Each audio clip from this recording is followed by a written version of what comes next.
darating ang panahon na mawawala tayo sa mundong ito. At kapag dumating ang panahon na yun, hindi mahalaga sa kung gaano karami ng pera ang naipon mo sa bangko.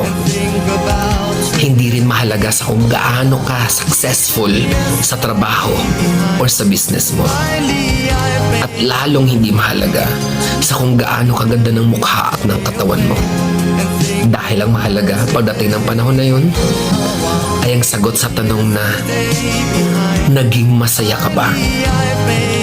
Nagawa mo ba ang kagustuhan ng puso mo kahit pag-gaano ka malito sa mata ng mundo?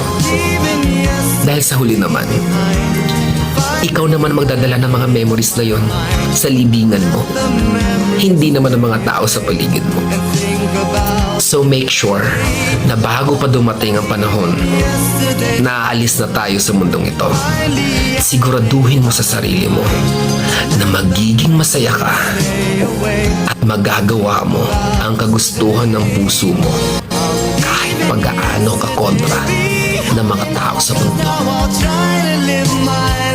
Once more, the way I did